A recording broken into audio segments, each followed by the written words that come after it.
ఆంధ్రప్రదేశ్కి చంద్రబాబు నాయుడు గారు ముఖ్యమంత్రిగా ప్రమాణ స్వీకారం చేసిన తర్వాత కొన్ని కార్పొరేట్ సంస్థలు ఆంధ్రప్రదేశ్కి క్యూ కడుతున్నట్లుగా కొన్ని వేల కోట్ల రూపాయల పెట్టుబడి ఆంధ్రప్రదేశ్లో పెట్టేందుకు ఆ కార్పొరేట్ సంస్థలు సిద్ధమైనట్లుగా కొన్ని వార్తలు వస్తూ ఉన్నాయి. కొన్ని కేంద్ర సంస్థలు కూడా ఆంధ్రప్రదేశ్కి క్యూ కడుతూ ఉన్నాయి. అందులో భాగంగానే బీపీసీఎల్ సంస్థ కూడా 60,000 కోట్ల రూపాయల రిఫైనరీ ప్రాజెక్ట్ని ఆంధ్రప్రదేశ్లో పెట్టబోతున్నట్లుగా, మచిలీపట్నం దానికి కేంద్రం కాబోతున్నట్లుగా కొన్ని వార్తలు వస్తున్నటువంటి నేపథ్యంలో ఈ అంశం మీద మనం విశ్లేషణ చేసుకునేటువంటి ప్రయత్నం చేద్దాం. ప్రస్తుతం మనతో పాటు ఉన్నారు ప్రముఖ సీనియర్ జర్నలిస్ట్ డివిఎస్ గారు. సార్తో మాట్లాడదాం. సార్ నమస్తే. సార్ నమస్తే. ఆంధ్రప్రదేశ్కి కొన్ని కార్పొరేట్ సంస్థలు క్యూలు కడుతున్నాయి, పెట్టుబడులు పెట్టేందుకు పెద్ద ఎత్తున సన్నద్ధం అవుతూ ఉన్నటువంటి నేపథ్యంలోనే కొన్ని కేంద్ర సంస్థలు కూడా ఆంధ్రప్రదేశ్కి రాబోతున్నట్లుగా 40కి పైగా కేంద్ర సంస్థలు ఆంధ్రప్రదేశ్కి రాబోతున్నాయని, అందులో భాగంగానే బీపీసీఎల్ కూడా ఆంధ్రప్రదేశ్లో 60,000 కోట్ల రూపాయల పెట్టుబడి పెట్టబోతున్నట్లుగా, మచిలీపట్నం దానికి వేదిక కాబోతున్నట్లుగా, కేంద్రంగా మారబోతున్నట్లుగా కొన్ని వార్తలు వస్తూ ఉన్నాయి. ఢిల్లీలో చంద్రబాబు గారు చక్రం తిప్పారని 60,000 కోట్ల రూపాయలు బీపీసీఎల్తో ఆంధ్రప్రదేశ్లో పెట్టుబడి పెట్టేలాగా ఆయన ఒప్పందాలు కూడా కుదుర్చుకున్నారనేటువంటి వార్తలు వస్తున్న నేపథ్యంలో దీని మీద మీ విశ్లేషణ. వేట మొదలుపెట్టాడు చంద్రబాబు, పెట్టుబడుల వేట మొదలుపెట్టాడు అనమాట. అంటే 20 రోజుల్లోనే నీకు మరి చూసావు కదా వేట. మొదటిసారి ఢిల్లీ వెళ్ళగానే మరి 60,000 కోట్ల పెట్టుబడులు రాబట్టే ప్రయత్నం నిజంగా హర్షించదగ్గ అంశం అన్నమాట. ఎందుకంటే ఇవాళ ఆంధ్రప్రదేశ్కి అవసరం. ఆంధ్రప్రదేశ్ బ్రాండ్ దెబ్బతింది.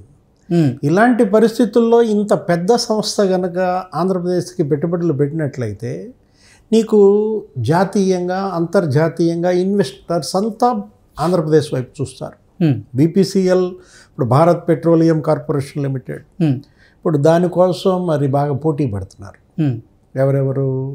ఉత్తరప్రదేశ్, గుజరాత్ అంటే అసలు ప్రధాని గారి రాష్ట్రం. మరి ఈ పోటీని తట్టుకుని మరి చంద్రబాబు గనక అది తీసుకొచ్చినట్లయితే నీకు వాళ్ళు ఒక మంచి తీర ప్రాంతం చూస్తున్నారు. బీపీసీఎల్ కూడా ఈసారి రిఫైనరీ ఒక తీర ప్రాంతంలో పెడదామనుకున్న దీంట్లో ఇప్పుడు తీర ప్రాంతం ఉత్తరప్రదేశ్కి లేదు, అంటే లేచిపోయింది. ఒక వికెట్, ఇంకా 2 పోటీ ఉంది. ఏది? నువ్వా నేనా? ఎవరు?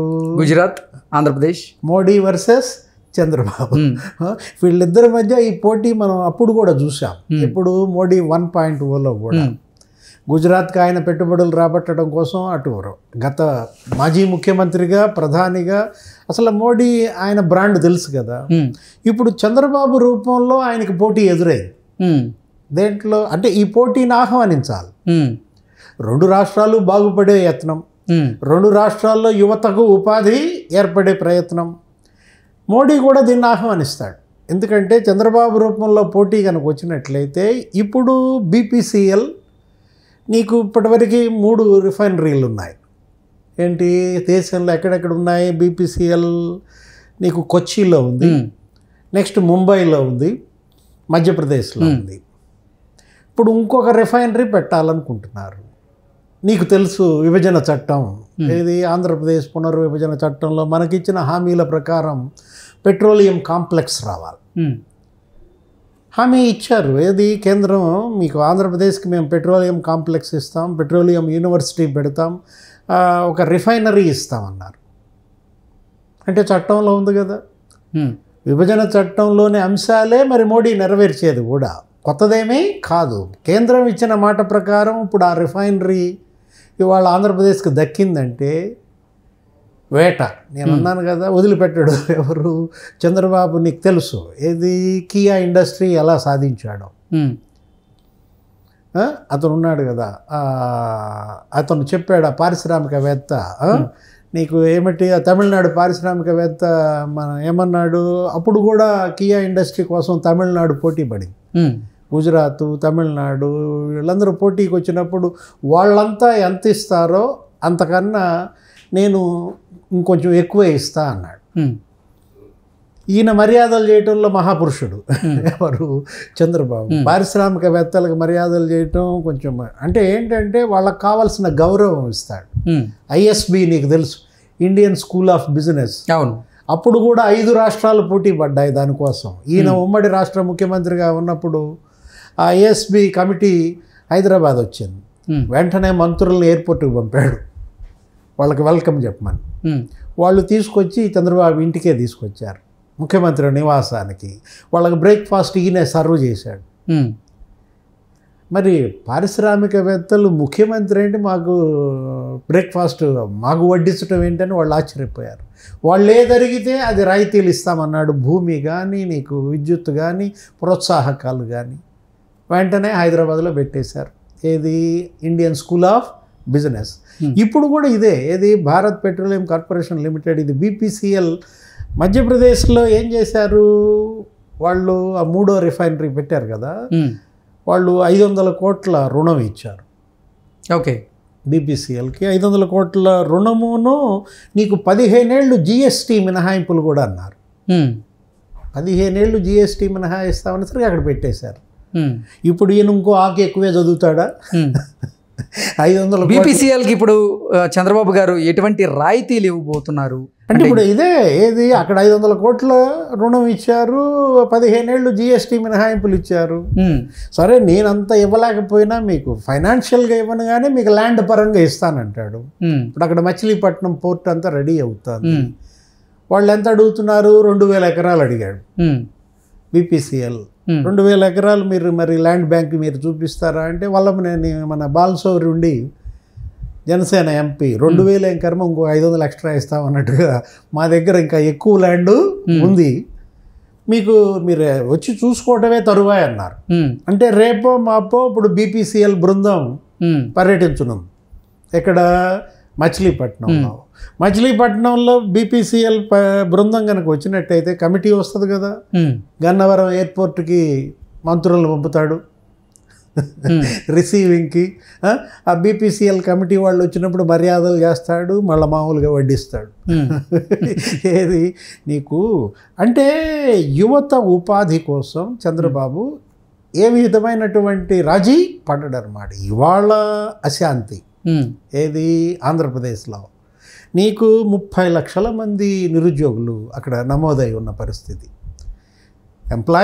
అన్ఎంప్లాయ్మెంట్ నీకు దేశంలో 14% ఉంటే ఆంధ్రప్రదేశ్లో 24%కి పెరిగిపోయింది. జగన్మోహన్ రెడ్డి చేసిన ప్రధాన తప్పిదం, ఆయన ఓటమికి ప్రధాన కారణం యువతలో అన్రెస్ట్ అన్నమాట. నీకేం జరిగింది అసలు, గ్రాడ్యుయేట్ అన్ఎంప్లాయ్మెంటే 30% ఉంది. పట్టభద్రులైన యువత 30% నిరుద్యోగం ప్రబలిందంటే ఆంధ్రప్రదేశ్లో నీకు అక్కడ ఎంత మరి వాళ్ళు ఆ జాబ్ థ్రస్ట్గా ఉందో అర్థం చేసుకోవాలి. ఉద్యోగ దావార్తిలో ఉన్నారు. కాబట్టి ఇలాంటి పరిస్థితుల్లో కనుక నీకు బీపీసీఎల్ వస్తే కియా కన్నా ఇది పెద్ద ఇన్వెస్ట్మెంట్. ఇప్పుడు కియానే మనం గొప్ప ఇన్వెస్ట్మెంట్గా మనం అనుకున్నాం. అది అప్పుడు అసలు అనంతపురంలో కియా పెట్టడం, పెనుగొండ దగ్గర నీకేం జరిగింది, ఒక దెబ్బకి భూముల ధరలు పెరిగిపోయాయి, పెనుగొండ రేట్లన్నీ కూడా. ఆ కియా వల్ల నీకు ఎంప్లాయ్మెంట్ కూడా భలేగా పెరిగిపోయింది. అతిపెద్ద ఎఫ్డిఐ ఏది కియా కార్ ఇండస్ట్రీ. ఇప్పుడు అది ఎవరికి ఇచ్చాడు? కియా కార్ ఇండస్ట్రీ రాయలసీమ, సీమ హ్యాపీ. ఇప్పుడు ఇది ఎవరికి ఇస్తున్నాడు అనమాట? బీపీసీఎల్. ఇది కనుక వస్తే అంతా సాధ్యమైతే కోస్తా హ్యాపీ. ఎవరు? ఇటు కృష్ణ, గుంటూరు, నీకు అమరావతి, ఈ ఏరియా అంతా ఏది వెస్ట్ గోదావరి, నీకు మంచి ఎంప్లాయ్మెంట్ వస్తుంది. ఈ కార్పొరేట్ ఒకవైపు పోర్టు కూడా, ఇది మచిలీపట్నం పోర్టు కూడా నీకు గనక సిద్ధమైపోతే నీకు కోస్తా జిల్లాలో యువత మంచి ఉద్యోగ అవకాశాలు, ఉపాధి అవకాశాలు మెరుగుపడతాయి. దీంతో పాటుగా నీకు ఇంకా ఉత్తరాంధ్రకి చేయాలి. బాకీ ఉన్నాడు చంద్రబాబు. ఎవరికి బాకీ ఉన్నట్లు లెక్క? ఉత్తరాంధ్రకి. విశాఖ, శ్రీకాకుళం, విజయనగరం, ఇవాళ అదే వలసలు ఎక్కువ ఉన్న ప్రాంతం. అక్కడ కూడా గనక ఒక 50,000 కోట్ల ఇన్వెస్ట్మెంట్ తీసుకొచ్చాడు అనుకో, ఇలాంటిదే మరొక పెద్ద కంపెనీ వస్తాయి. ఎందుకు రావు? ఎందుకంటే వైజాగ్ అనేది ఇవాళ అది ఎకనామిక్ క్యాపిటల్, ఆర్థిక రాజధాని. జగన్మోహన్ రెడ్డి నాశనం చేశాడు. దాని ఫలితం ఆయన అనుభవించాడు. ఏంటి నీకు అక్కడ నేనేదో రాజధాని తెస్తున్నా అన్నా కూడా నువ్వు వద్దురా నాయన, నీ రాజధాని వద్దని చెప్పి వాళ్ళు తెలుగుదేశాన్ని, జనసేనని, బీజేపీని గెలిపించారు. ఎక్కడో సీఎం రమేష్ని తీసుకొచ్చి అనకాపల్లిలో నీకు ఎంపీ చేశారంటే జగన్ పరిపాలన పట్ల ఉత్తరాంధ్ర ప్రజలు ఎంత వ్యతిరేకంగా ఉన్నారు, చంద్రబాబు పాలన నీకు ఎలా కోరుకున్నారు. నీకు ఉత్తరాంధ్రలో కూటమి గెలుపే ఉదాహరణ అన్నమాట. ఈ నేపథ్యంలో మరి విశాఖ, విజయనగరం, శ్రీకాకుళంలో కూడా పెద్ద ఎత్తున రాబోయే 2-3 నెలల్లో ఇన్వెస్ట్మెంట్స్ వచ్చే అవకాశం ఉంది. ఇదేంటి ఫస్ట్ ఇన్వెస్ట్మెంట్, ఓకే, ఇదేంటి ఫస్ట్ మంతే కదా, ఇంకా నెల అయిందా లేదు. అంటే నీకు రిజల్ట్ వచ్చి నెల అయింది అనుకుంటా. ఆయన బాధ్యతలు చేపట్టి ఇంకా నెల కాలేదు, 20 రోజుల్లోనే తిప్పేస్తున్నాడా? 20 రోజుల్లోనే 60,000 కోట్ల రూపాయలు పెట్టుబడి రాబోతుంది. That is Chandrababu. మొత్తానికి ఆంధ్రప్రదేశ్కి మళ్ళా పునర్వైభవం, పెట్టుబడుల గమ్యస్థానంగా, ఎంప్లాయ్మెంట్ హబ్గా ఆంధ్రప్రదేశ్ రాబోయే 5 ఏళ్ళు చంద్రబాబు పాలనలో యువతలో ఎంత మేర మరి ఆయన గెలిపించినందుకు వాళ్ళని సంతృప్తం చేస్తారో చూడాలి. Okay sir.